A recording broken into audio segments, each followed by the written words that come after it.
Assalamualaikum warahmatullahi wabarakatuh. Selamat pagi untuk anakku semua yang ada di kelas 7. Bagaimana kabarmu hari ini? Alhamdulillah untuk pertemuan pada pagi hari ini kita masih bisa melanjutkan untuk pembelajaran kita pada mata pelajaran prakarya di kelas 7, di mana untuk pembahasan pada pagi hari ini kita akan melanjutkan materi di mata pelajaran prakarya. Nah, sebelum kita mulai untuk pembelajaran kita, alangkah baiknya jika kita buka terlebih dahulu dengan membaca basmalah bersama-sama. Bismillahirrahmanirrahim. Untuk anakku semua yang ada di kelas 7, habis ini kita akan langsung masuk pada pembahasan kita pada mata pelajaran prakarya. Saya harap kalian semua langsung membuka untuk modul kalian dan juga buku catatannya. Seperti biasa, nanti kalau ada materi yang tidak ada pada modul, kalian bisa mencatatnya ya. Kita langsung masuk pada pembahasan kita. Kita lanjutkan pembahasan kita pada pertemuan yang keempat ini untuk mata pelajaran prakarya di kelas 7. Untuk pembahasan kita pada pagi hari ini, kita akan membahas terkait materi yang ada pada di bab yang ke-6. Oke. Untuk anakku semua yang ada di kelas 7, kali ini pembahasan kita sudah masuk pada pertemuan yang keempat, di mana pembahasan kita pada pagi hari ini kita masuk pada materi di mata pelajaran prakarya yang terkait tentang rekayasa.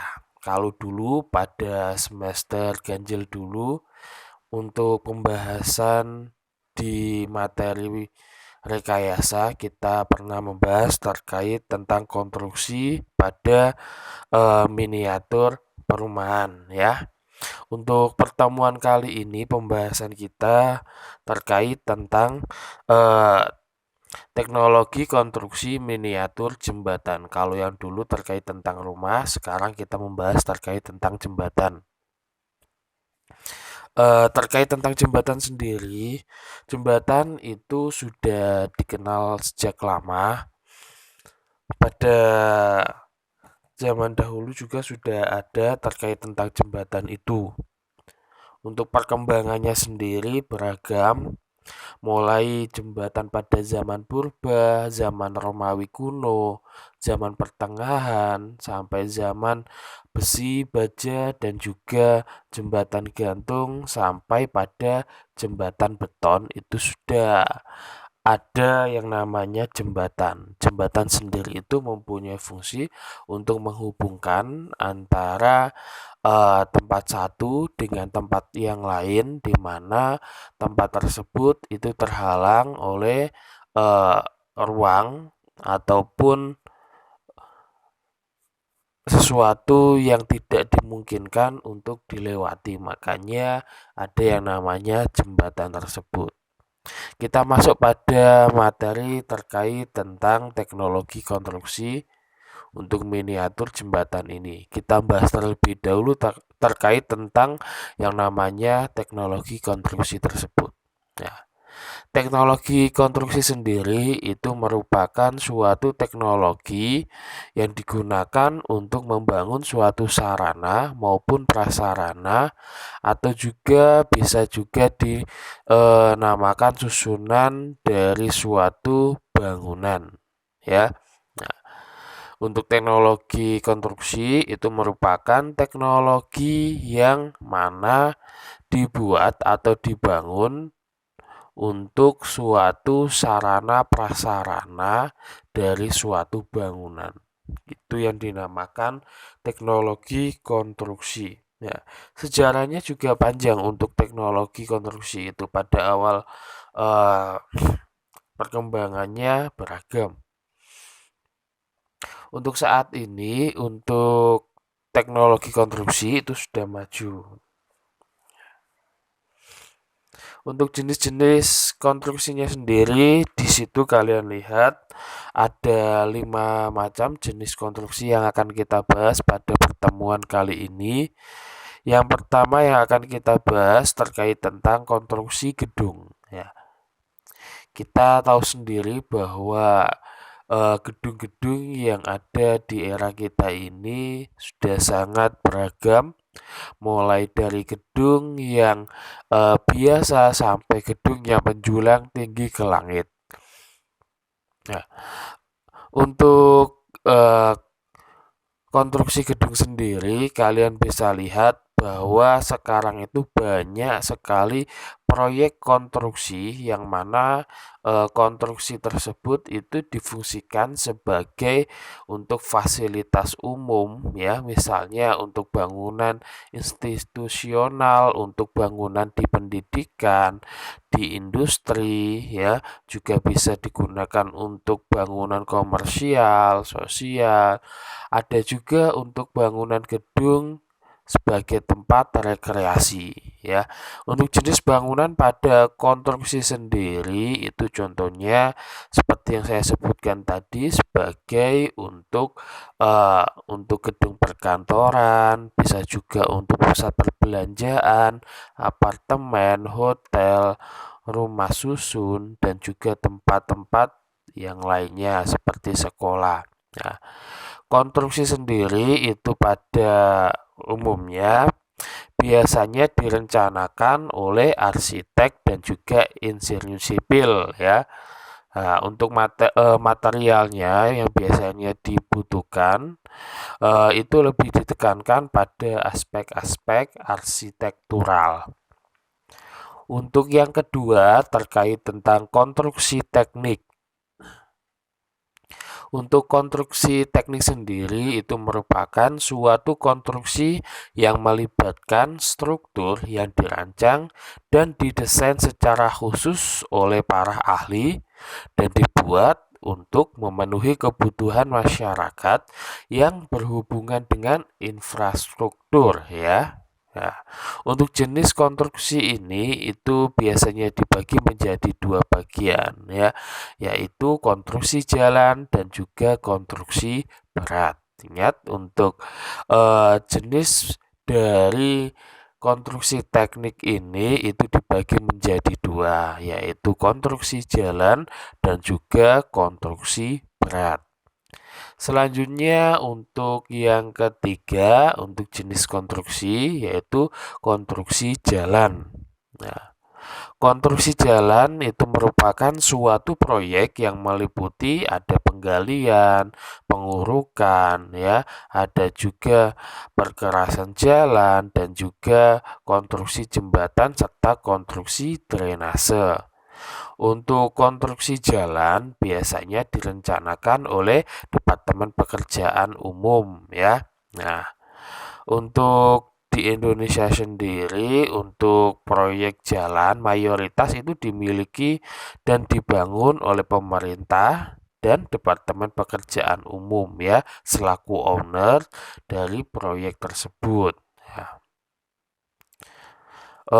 Untuk selanjutnya terkait tentang yang keempat ada konstruksi berat. Untuk konstruksi berat sendiri itu termasuk dalam konstruksi yang mana di jenis ini yaitu proyek-proyek yang mana itu berfungsi dan juga untuk proyek dari negara kita ini seperti contohnya ya, seperti bendungan, ada transportasi dan juga ada juga transportasi air maupun transportasi udara yang mana untuk pengolahan ini biasanya dibiayai oleh pemerintah dan juga kerjasama pemerintah swasta ya. Itu. Untuk konstruksi berat ini contohnya tadi seperti bendungan, ada juga transportasi udara dan lain sebagainya yang mana pembiayaannya itu biasanya ditekankan pada pemerintah, baik untuk pemerintahan dari swasta juga ya. Selanjutnya untuk yang kelima yaitu konstruksi industri. Untuk konstruksi jenis ini biasanya melibatkan proyek-proyek teknik ya, yang mana untuk pembuatannya itu sudah sangat maju ya dalam manufaktur dan juga proses produksinya. Dalam beberapa kasus untuk kontraktor maupun arsitek ini biasanya eh, kita membutuhkan desain awalnya agar nanti pembangunannya itu bisa maksimal. Nah, itu untuk pembahasan terkait tentang jenis-jenis konstruksi. Sebelum kita masuk pada materi konstruksi miniatur jembatan, kita perlu flashback terlebih dahulu bahwasannya untuk jembatan maupun teknologi konstruksi yang masuk pada konstruksi teknik itu sangat beragam ya. Yang akan kita bahas selanjutnya terkait tentang bagian-bagian konstruksi di jembatan tersebut ya. Kita bahas terlebih dahulu terkait tentang jembatan. Ya, jembatan sendiri itu merupakan salah satu infrastruktur yang mana untuk di era kita ini tidak sulit apabila kita ingin menemui suatu jembatan. Kalian lihat kalau kalian ingin melintas dari Surabaya mau menuju ke Madura, sekarang sudah ada yang namanya jembatan Suramadu. Ya, itu bisa menghubungkan antara satu daerah ke daerah yang lain ya, pulau satu ke pulau yang lain ya. Fungsinya agar mempermudah mobilitas dari suatu masyarakat. Untuk yang pertama kita akan membahas terkait tentang yang namanya bagian atas ya atau superstructure, di mana pada bagian atas jembatan ini biasanya berfungsi untuk menampung beban-beban yang ditimbulkan oleh suatu lintasan dari orang-orang yang ada di atasnya ataupun dari kendaraan yang nantinya akan menjadi beban dari lintasan tersebut ya. Di mana untuk bagian atas ini ada bermacam-macam, contohnya di situ ada trotoar. Ada juga lantai kendaraan atau badan jalan, ada juga balok diafragma, ada juga balok gelegar maupun ikatan pengaku dan juga perletakan. Nah, kita bahas dulu untuk yang pertama di situ ada yang namanya bagian atas yang trotoar. Untuk yang trotoar sendiri itu berfungsi sebagai tempat berjalan bagi para pejalan yang mana itu bisa dilewati di jembatan agar tidak mengganggu lalu lintas kendaraan, di mana untuk trotoar ini biasanya dibuatkan suatu tempat tersendiri ya. Selanjutnya untuk lantai kendaraan atau bagian jalan, nah ini juga biasanya berfungsi sebagai lewatan dan juga penahan beban kendaraan ketika lalu lintas sedang berjalan. Untuk balok diafragma itu fungsinya untuk mengakukan girder satu dengan lainnya dari pengaruh gaya beban yang melintang. Untuk yang balok diafragma itu juga digunakan untuk tempat agar bangunannya tersebut atau dari jembatan tersebut itu lebih kokoh. Selanjutnya di situ ada yang namanya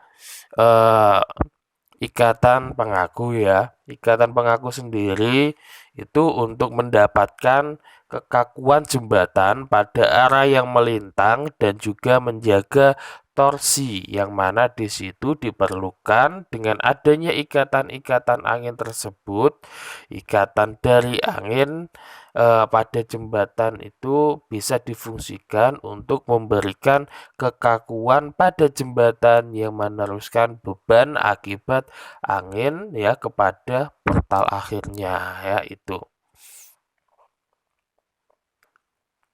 Selanjutnya yang terakhir itu ada yang namanya bagian konstruksi jembatan bagian bawah atau substructure. Nah, untuk fungsi dari substructure ini pada umumnya fungsi utama dari struktur bawah itu memikul beban ya, beban-beban tersebut pada struktur atas ya.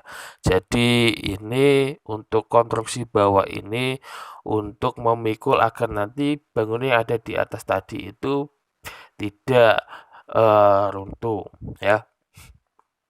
Untuk fungsi dari bangunan struktur bawah ini biasanya berupa pondasi ya, yang selanjutnya untuk beban-bebannya tersebut disalurkan ke dasar tanah. Untuk bagiannya di sini yang akan kita bahas cuma dua, ada pangkal jembatan dan juga ada pilar.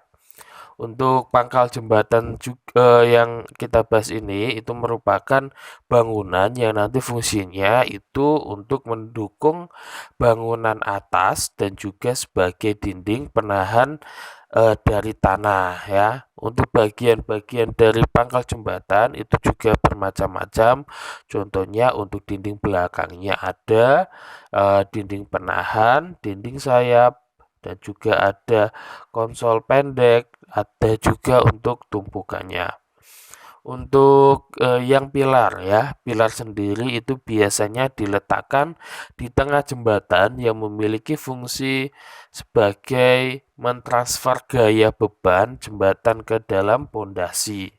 Untuk pilar sendiri bagian-bagiannya itu juga beragam, ada yang namanya kepala pilar, ada juga kolom pilar, dan juga ada yang namanya pelecap ya.